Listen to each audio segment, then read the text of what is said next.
One sentence can shatter everything you ever believed about your place in the world. For me, it happened under cheap string lights and a rented banner that said Happy 35th, Mom and Dad. While half of Lincoln, Nebraska, crowded into a cramped electronics repair shop I'd basically kept alive with my paycheck.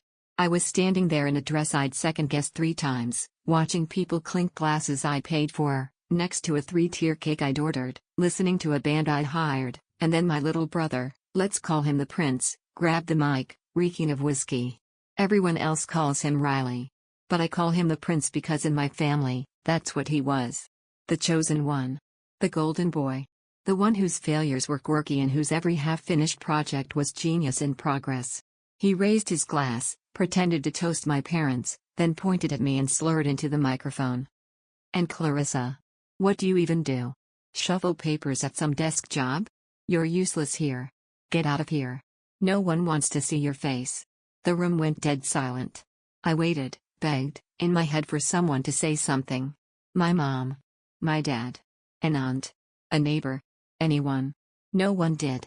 Not a single soul stepped in. Not a single person said, "Hey, that's not true," or "Knock it off, Riley," or even a weak, awkward, "That's not fair." They just stared. And in that frozen second, with everyone's eyes on me, something inside me quietly snapped and then clicked into place. So I did the one thing the Prince never thought I'd do. I looked him dead in the eye and said, loud enough for everyone to hear, "You think I'm useless? Fine. I'll disappear. 2 weeks. Starting tonight. Let's see how you manage without me." And then I walked out of the party I had paid for, out of the shop I had basically bankrolled, out of the life where I was always the invisible backbone. I wasn't running away. I was running an experiment. Would they even notice I was gone? Would they apologize? Or would I finally see the truth? Because what happened next? It destroyed their business. It broke our family. But it's also the reason I'm free now. Look, this is going to be a wild ride. Before we dive in, if you love stories about family favoritism, karmic justice, and finally standing up for yourself, do me a quick favor. Hit that subscribe button and turn on the bell so you never miss a story like this. Okay. So, it all started way before that night. My name's Clarissa Tate, and for as long as I can remember, I've been second place in a 2-person race.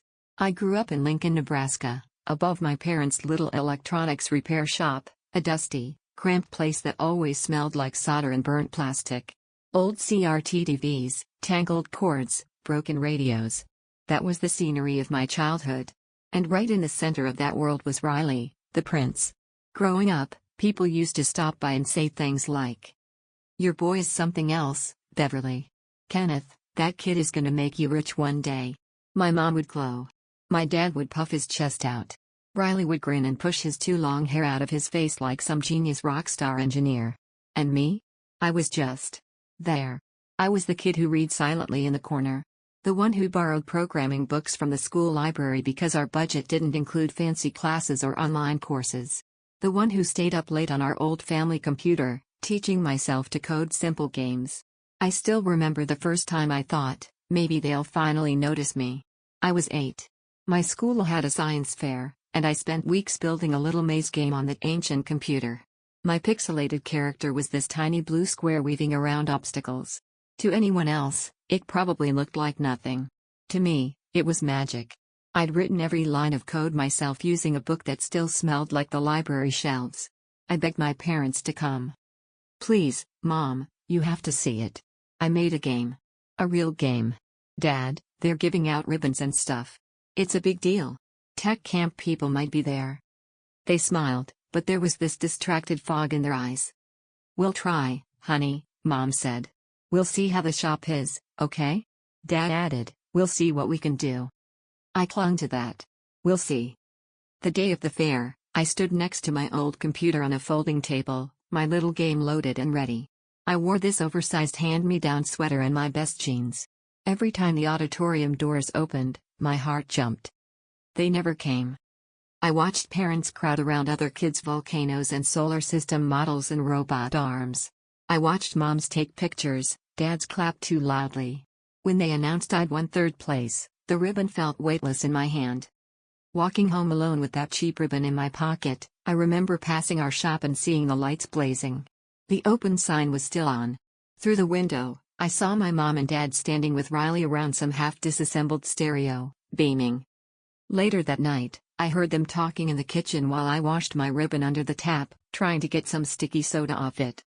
"He fixed that radio in under an hour," my mom said, her voice thick with pride. "He's gifted," my dad replied. "That boy's going to save this place one day." No mention of the fair. No, how did it go, Clarissa?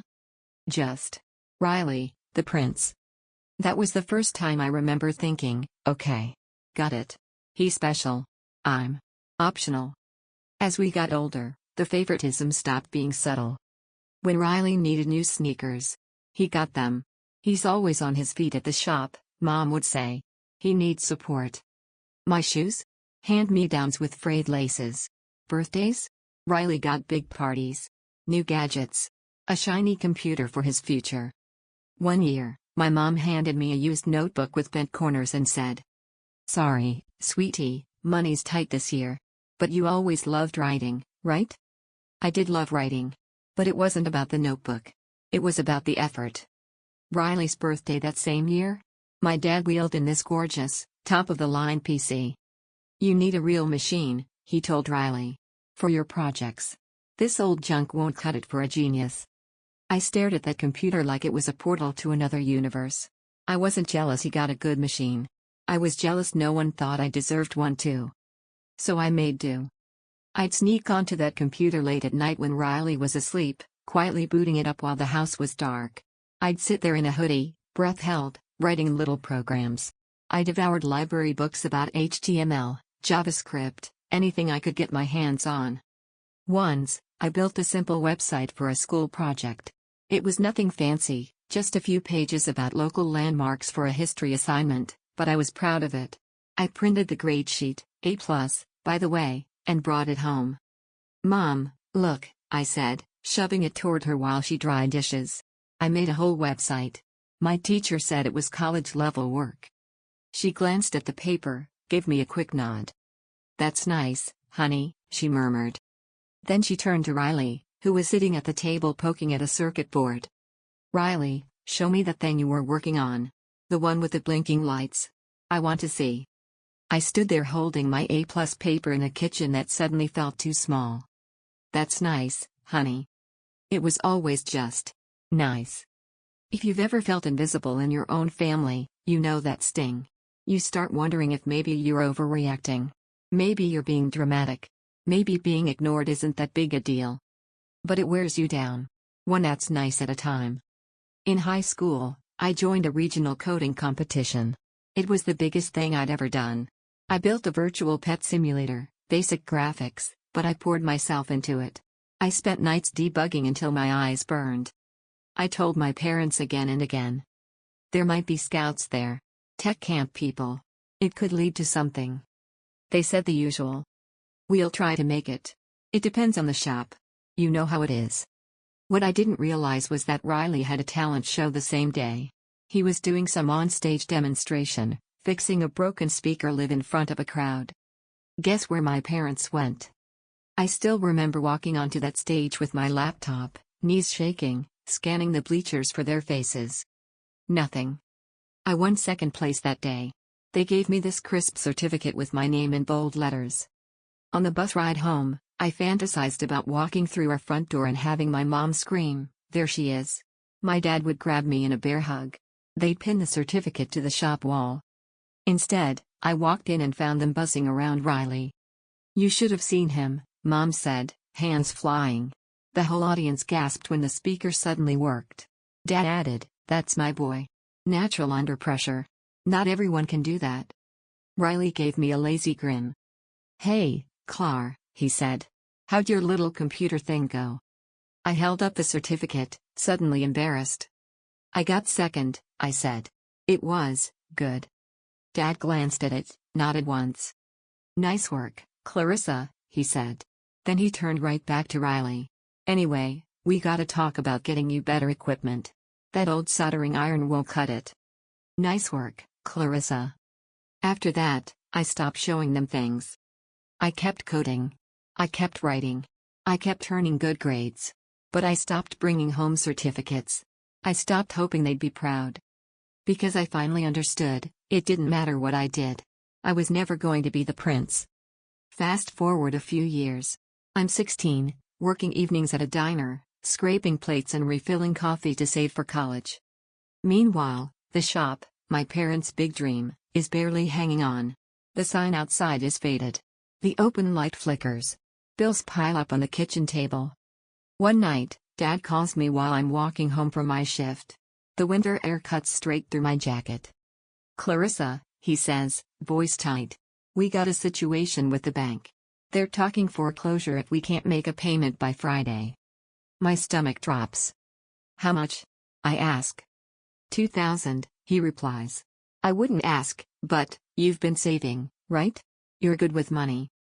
I'd been saving for textbooks. For housing. For a life that didn't revolve around broken TV sets. But this is my dad. And this is the shop I literally grew up in. "Yeah," I say quietly. "I can send it." He exhales in relief. "You're a lifesaver, kiddo," he says. "We'll pay you back when things pick up." They never did. That $2,000 turned into $3,000 for a new diagnostic machine. Then $5,000 for a loan payment. Another $2,000 for Riley's new soldering station, because he needed it to take the shop to the next level. My paychecks became theirs. My savings account became a band-aid for their years of denial. Meanwhile, Riley was finding himself. One week, he's an electronics genius. The next, he's an audio artist making custom speakers. Then he's a freelancer. Then a consultant. All of it funded by money that didn't come from him. Whenever I questioned it, my mom would sigh and give me that look. "He's under a lot of pressure, Clarissa," she'd say. "You wouldn't understand. He's the one who's going to carry the shop into the future." I wanted to scream, "Who's actually carrying it right now?" But I'd swallow it, open my banking app, and send more. By the time I graduated college and landed a decent job as a project manager in Omaha, I'd sent about $15,000 home over the years. $15,000. I started keeping track of it in a little notebook. Every transfer had a date and a reason. $2,000, bank payment. $3,000, new diagnostic machine. $5,000, loan paydown. $2,000, Riley's soldering setup. $3,000, back rent. That notebook felt like a ledger of my own stupidity. But I kept hoping each transfer would be the one that finally made them see me. You'd think, with all that money I'd sent, I'd at least be considered important. Spoiler, I wasn't. Every time I visited, family dinners were still the Riley show. Mom telling stories about how he fixed Mrs. Henderson's TV in 10 minutes. Dad bragging about how Riley just has the touch with old electronics.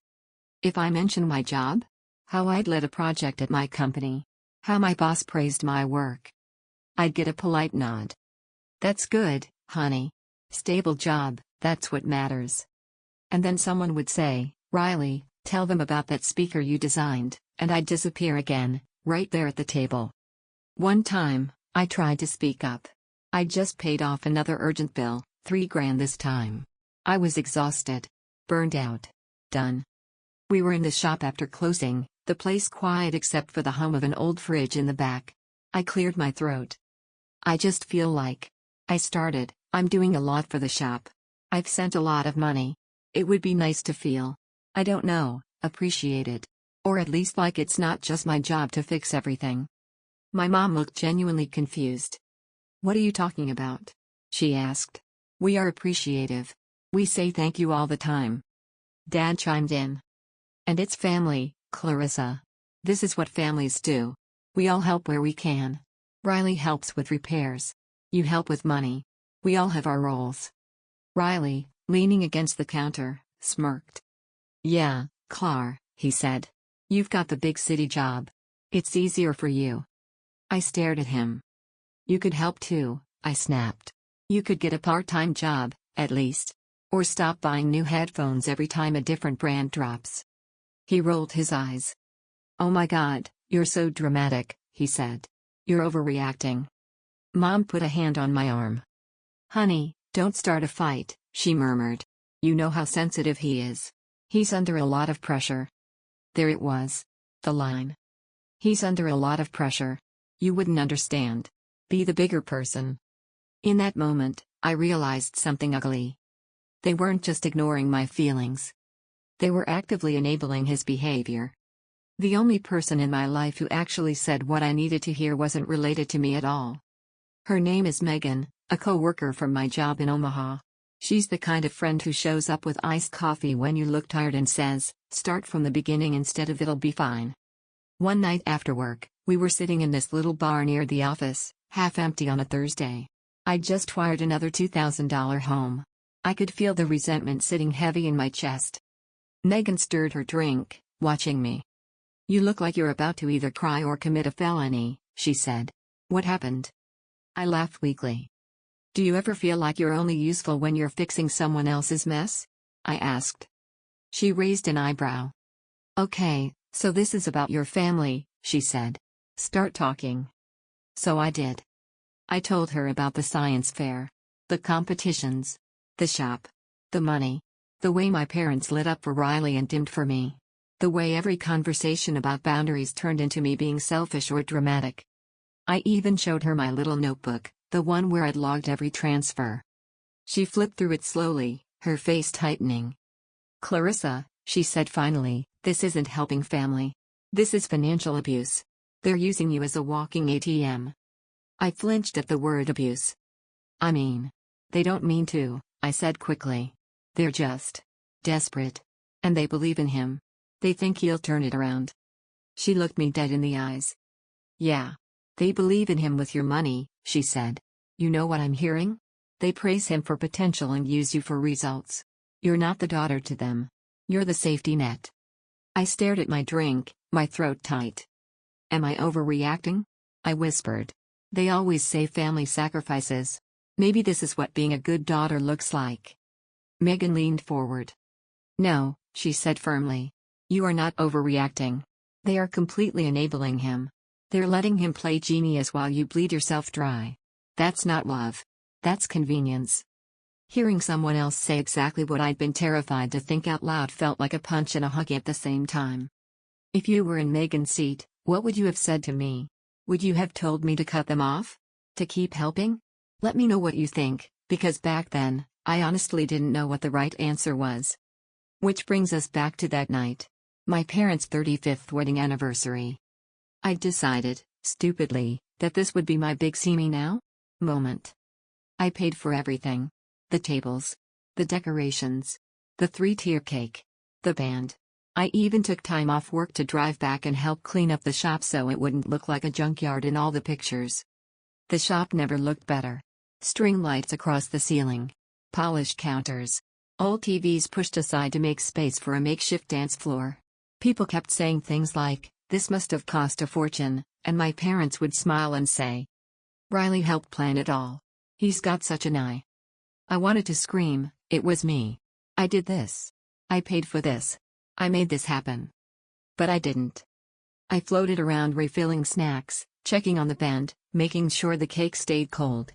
At one point, I caught my dad's proud expression as he looked around, and for a second, it felt like maybe, this would be the night everything finally shifted. Then Riley walked in. Late. Drunk. He swaggered in like the main character, shirt half tucked, eyes glassy. Everyone erupted in cheers. "The genius is here," someone yelled. He soaked it in, waving like a celebrity. At some point, he grabbed the mic from the band, sloshing whiskey on the floor. "To Mom and Dad," he shouted. 35 years of putting up with each other. You deserve a medal." Everyone laughed. "And to me," he added, tapping his chest, "for keeping this old dump running all these years." The crowd whooped again. I felt my jaw tighten. "Are you kidding me?" I looked at my mom, expecting her to correct him, to say, "Clarissa helped too, she paid for tonight." She just smiled up at him like he was the sun. That's when he turned toward me. His eyes locked onto mine, and something mean flickered there. He raised his glass. "And Clarissa," he said, dragging out my name. "What do you even do, shuffle papers at some desk job? You're useless here. Get out of here. No one wants to see your face." Laughter died instantly. The band went silent mid-note. The air in the room thickened. I felt like someone had slapped me in front of an audience. I looked at my mom. She fiddled with her necklace, eyes glued to the floor. My dad stared into his drink, jaw tight, but he didn't move. And Uncle shifted uncomfortably, but said nothing. No one stepped between us. No one said, "That's enough." It was just me and the prince with a mic. In my head, 1,000 thoughts collided at once. He's drunk. Let it go. Don't ruin the night. This is what they always do. You're overreacting. Be the bigger person. Just laugh it off. Pretend it's a joke. Don't cry. Don't cry here. Don't give them the satisfaction. But under all that, there was another voice. Quiet. Steady. What if you stop being their doormat, right now? I stepped forward. My hands were shaking, but my voice came out calm, colder than I felt. Useless, huh? I said, looking straight at him. You think no one wants me here? Okay. Fine. I'll disappear. 2 weeks. Starting tonight. Let's see how you manage without me. You could have heard a pin drop. Riley blinked, his smirk faltering. Then he scoffed.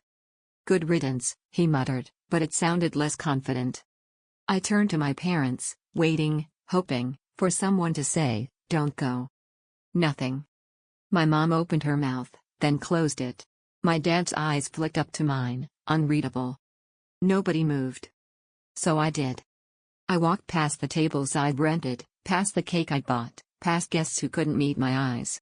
Every step felt like tearing Velcro off my own skin. As I pushed open the door, the cold Nebraska night air slapped me in the face. The shop's warm glow shrank behind me.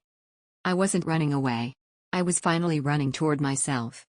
My apartment in Omaha felt unfamiliar when I got back that night, like I was visiting a stranger's place. I kicked off my shoes, tossed my purse aside, and went straight for my laptop. My hands were shaking so hard I almost dropped it. I opened my banking app. The numbers swam in front of my eyes. I pulled out my notebook, the one with all the records of every transfer I'd ever made to the shop. $15,000. $15,000 of my work, my nights, my stress, my sacrifices, sitting in my parents' business account. Money they used to pay rent, buy tools, buy Riley's equipment, keep the lights on. I stared at the ceiling and thought, if I'd never sent a dime, would they have loved me less? Or would they have just noticed me less? Then I thought about Riley calling me useless, about my mom's silence, about my dad's blank stare.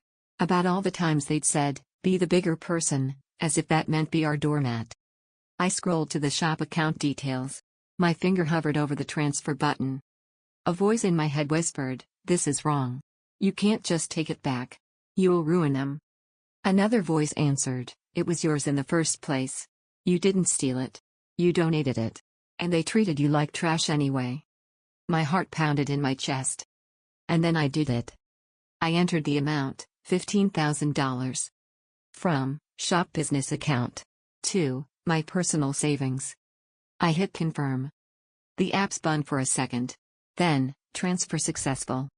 I exhaled, a shaky, half-hysterical laugh spilling out of me. I hadn't just moved money. I'd moved power. I closed the laptop gently, like I'd just shut a heavy door. Then I took my phone, turned it off, and threw it into my bag. For 2 weeks, I'd promised I'd disappear. No calls. No texts. No more fixing everything. I packed a small duffel bag. A few clothes, my journal, my toothbrush. My heart was pounding, but there was a clarity beneath the panic. If you were me, sitting there with that banking app open, would you have moved the money? Or would you have left it? Be honest with yourself. Because that decision? It changed everything. I drove an hour outside of Lincoln and checked into a cheap motel off the highway. Faded carpets. Buzzing neon sign. Curtains that didn't quite close all the way. The room smelled like cleaning spray and old cigarettes. It was perfect. The guy at the front desk didn't ask questions. I paid cash. Gave no forwarding number. No emergency contact. Inside the room, I let myself finally fall apart. I sat on the edge of the bed and shook. Not a cute movie cry. Full body, ugly, trembling sobs. I cried for 8-year-old me at the science fair. For teenage me on the bus with a second-place certificate. For college me sending paycheck after paycheck home, hoping for approval that never came. I cried for the woman at that party who had just been told, in front of everyone, that she was unwanted. When the worst of it passed, I grabbed the motel's complimentary notepad and then my own journal from my bag. I started writing. At first, it was just word vomit. I can't believe I did that. I can't believe I took the money. What if they lose the shop? What if they hate me? They already hate me. No, they don't hate me. They just don't see me. Am I a terrible person? Did I just blow up my family? Then it shifted. I wrote about every slight, every dismissed achievement, every time they guilted me into giving more. I wrote about my mom saying, "He's under pressure." About my dad calling me selfish when I hesitated to send money 1 month. At some point, my pen slowed, and I wrote a single sentence. I'm not their daughter. I'm their safety net. Seeing that on paper felt like swallowing glass. But it was true. Over the next few days, I kept writing. When guilt hit me, I wrote it down. When anger flared, I wrote that too. I'd scribble things like, "Why is it my job to fix everything? If I stopped paying, would they even call? What have they actually done for me in the last 10 years besides ask for money?"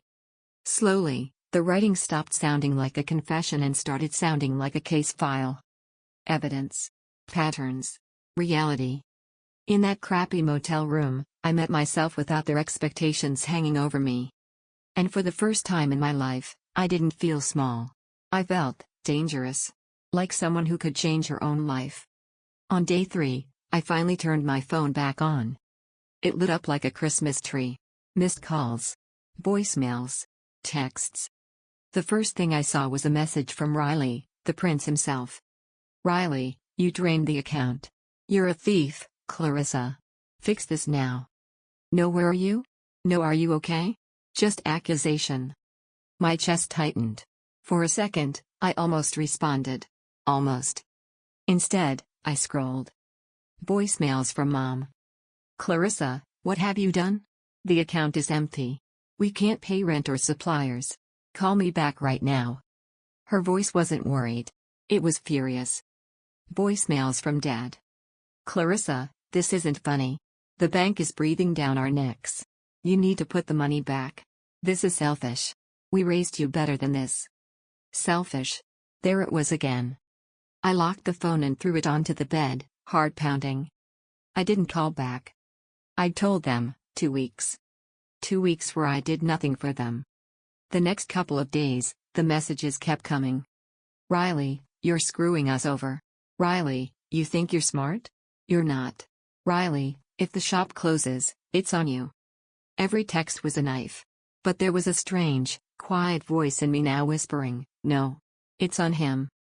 On day 7, I got a call from a number I didn't recognize. I almost let it go to voicemail, but something made me answer. "Hello? Clarissa? It's Angela." Angela, my mom's best friend since forever. The lady who always brought potato salad to family BBQs. I hadn't talked to her one-on-one in years. Her voice was gentle, but loaded. "Honey, your mom is a wreck," she said. "They found out you took the money. The suppliers are cutting them off. The landlord is threatening to change the locks." My stomach twisted. "I know," I said quietly. She sighed. "Look. I'm not calling to yell at you," she said. I wanted you to know something. They always favored Riley.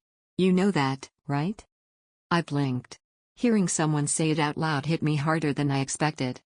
"They thought he'd be the one to turn the shop around," she continued. "They bragged about him constantly, even when he was barely showing up. They didn't mean to hurt you, Clarissa, but they were blind. They saw your money, but not you." There was a long pause. "He hasn't been helping there for months," she added. "He's been out with his friends, working on his art, while your parents run themselves ragged. They built their hopes on him instead of appreciating you. And now? Well, now they're getting hit with reality." I swallowed hard. "So you think I did the wrong thing?" I asked, bracing myself. Angela surprised me. "I think you did the only thing that was ever going to wake them up," she said. "But I'm sorry it had to be like this." We talked a few more minutes. When I hung up, my hands were shaking, but not from guilt this time. From clarity. It wasn't just in my head. Even someone inside their circle saw it. They chose the prince. And now, they were living with that choice. Around day 10, boredom and anxiety led me to the one thing I knew I shouldn't do. I opened Facebook. I don't know what I expected. Maybe some vague posts. Maybe nothing. What I got was worse. Right there on my feed was a public post from Riley. Imagine stealing from your own parents and killing their business. Some people are sick. If you know a Clarissa like that, watch your back. There were comments. What? That's horrible, man. How could she do that to family? That's messed up. A few people tagged me. Others messaged me privately, is this about you? My blood ran cold and hot at the same time. He wasn't just mad, he was trying to paint me as some cartoon villain. A thief. A monster. My hand hovered over the keyboard. I wanted to type a novel. Oh, you mean the $15K I earned and gave you over years while you pretended to be a genius? You mean the shop I literally kept alive while you were out drinking? That money? I started typing. Deleted. Typed again. Deleted. Then something unexpected happened. A new comment popped up under his post, from Angela. Riley, that's not the whole story and you know it. Clarissa has been supporting your parents and the shop for years while you find yourself. Maybe don't blast her on here when you've been happy to spend her money. My heart jumped. Then another comment, from one of our neighbors, Mr. Ellis. I saw Clarissa bring groceries over more than once when your parents were in trouble. She's always been there for them. Don't air this out online like she's some stranger. The tone of the thread shifted. People started asking questions. Wait, what's actually going on? This sounds more complicated. Maybe this shouldn't be on Facebook. Riley tried to double down. You don't know what she did, he wrote. She emptied the business account. We're screwed. Angela came back again. With money she originally gave you. Maybe don't bite the hand that's been feeding the whole family, Riley. I sat on that motel bed watching the thread unfold in real time, feeling something I hadn't felt in a long time. Vindicated. He'd tried to punish me publicly, and it was backfiring. Later, I heard from Megan that one of Riley's potential clients, someone who'd been considering hiring him to design custom audio equipment, saw that post and backed out. Too much drama, they'd said. Not professional. His own smear campaign was costing him business. That's the thing about karma. Sometimes, it doesn't show up as a lightning bolt. Sometimes, it shows up as a Facebook thread.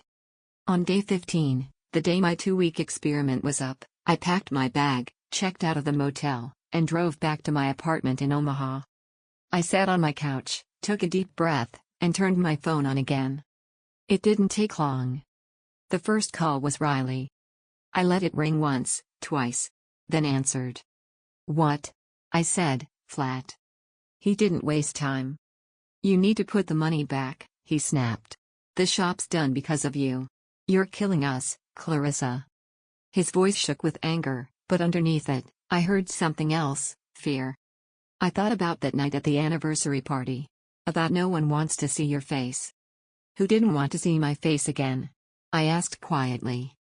He paused. What are you talking about? That was a joke, he said. You're seriously still on that? God, you're so sensitive. Just fix this, okay? I actually laughed. It came out brittle. Fix it yourself, I said. I'm done. He sputtered. You can't just walk away. You owe. I don't owe you anything, I cut in.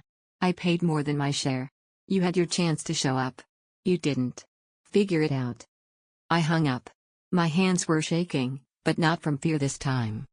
From adrenaline. A minute later, my phone rang again. Dad. I considered ignoring it. Then I answered.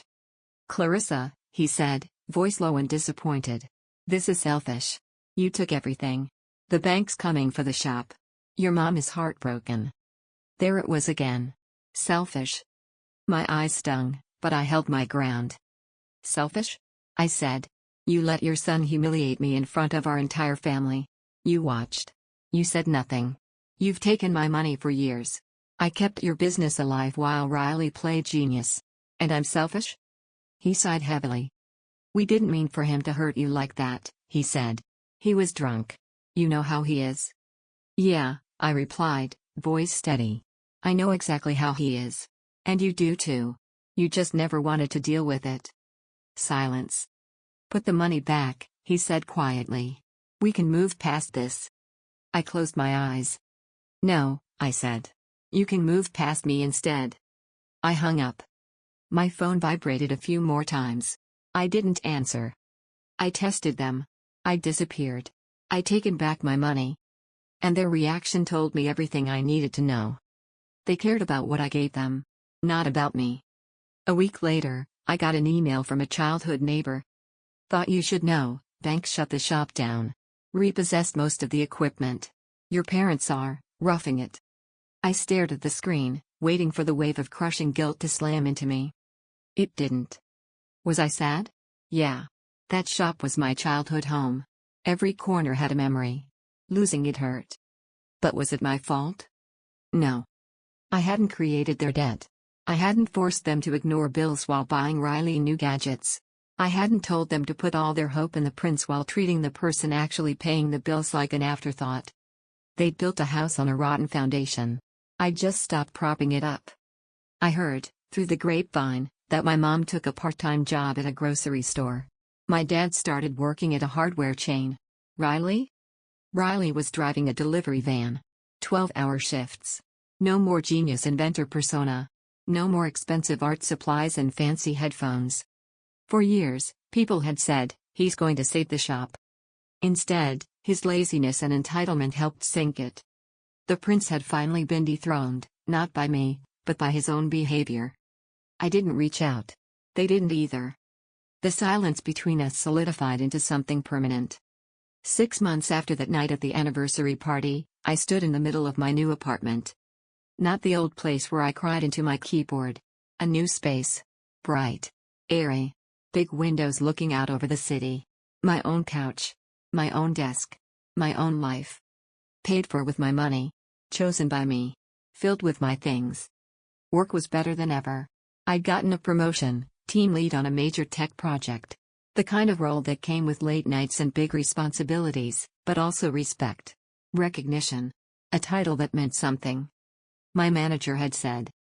You're one of the most reliable people we have, Clarissa. You keep everything together. It hit me that I'd been playing that role my whole life. The difference was, here, people actually saw it. Appreciated it. Paid me fairly for it. Outside of work, I did something I never thought I would. I started a small fund. It wasn't huge. Just a portion of my paycheck every month, set aside to support kids like me, kids growing up in homes where one sibling is the golden child and the other is the ghost. I reached out to a local nonprofit in Lincoln and said, I want to help kids who get overlooked. The quiet ones. The ones who feel like they have to earn love with achievements. We set up a tiny scholarship program for tech camps, art classes, anything those kids wanted to pursue that their parents weren't taking seriously. At our first little event, I met a teenage girl who reminded me of myself. She had a brother everyone raved about, star athlete, straight-A student. She told me, eyes on the floor. My parents say I should just support him. That he's the one with a big future. I told her my story. Not all the messy details, but enough. Her eyes widened. So what did you do? She asked. I smiled. I stopped waiting for them to see me, I said. And I started seeing myself. Her shoulders relaxed. Just a little. But I saw it. That moment made every painful chapter of my story feel less like a curse and more like fuel. This is the part where some stories bring you a neat, tearful apology. A hug. A hallmark ending where everyone learns their lesson and the family becomes perfect. That's not what happened here. There was no big reconciliation. No grand apology from my parents. No sobbing phone call from Riley saying, you were right and I'm sorry. My dad's last words to me were still calling me selfish. My mom never called to ask how I was. Riley still probably thinks I ruined his life. They lost the shop. They lost their comfortable denial. And they lost me. That used to sound like the worst possible outcome. Now? It sounds like a boundary. I don't hate them. I really don't. I understand how they got there. Parents pin their hopes on one kid sometimes. They get scared. They avoid conflict. They cling to the fantasy that potential will fix everything. But understanding isn't the same as excusing. I can understand them and still choose not to let them hurt me anymore. Megan said something to me not long ago that stuck. We were having coffee, and she asked, "Do you ever regret it? The money, the shop, the break?" I thought about it honestly. "I regret letting it go on as long as it did," I said. "But I don't regret finally stopping." She nodded. "You know what I see?" she said. "I see someone who stopped being the supporting character in everyone else's story and finally became the main character in her own." I laughed, but it hit me deep. Because she was right. All those years, I'd been a background character in my own life. Not anymore. If you've listened this far, it's probably because some part of my story feels a little too familiar. Maybe you're the dependable one. The one who always picks up the pieces. The one your family calls when there's a bill to pay, a crisis to fix, a mess to clean up. Maybe you have your own version of the prince, a sibling or relative who can do no wrong. Who gets all the praise, all the slack, all the second chances, while you quietly hold everything together. So here's what I want to tell you, from one recovering invisible backbone to another. Your worth is not measured by how much you sacrifice. It's not measured by how much abuse you can tolerate. It's not determined by who claps for you, who posts about you, or who says they're proud. Your worth is determined by one thing: who you choose to become when you finally realize you don't have to earn love by bleeding for it. Setting boundaries doesn't make you selfish. Refusing to be used doesn't make you cruel. Taking back what's yours, your money, your time, your energy, your life, doesn't make you the villain. It makes you awake. If my family had woken up too, if they'd apologized, taken responsibility, treated me like a daughter instead of a lifeline, maybe our story would have ended differently. But they didn't. So my happy ending didn't come from fixing them. It came from leaving. From building a life where I am the main character, not the invisible supporting cast. If you're listening to this and feeling that familiar knot in your chest, that voice saying, "This is you. She's talking about you," I want you to ask yourself something. If you stopped carrying everyone else for just 2 weeks, what would your life look like? And more importantly, what could it become if you started carrying yourself instead? Thanks for sticking with me through this whole story. If this hit close to home, let me know in the comments. Have you ever been the invisible one in your family? What did you do about it? And if you want more stories about boundaries, justice, and people finally choosing themselves over toxic family dynamics, don't forget to subscribe and hit that bell. Because next time, it might be your story I'm telling.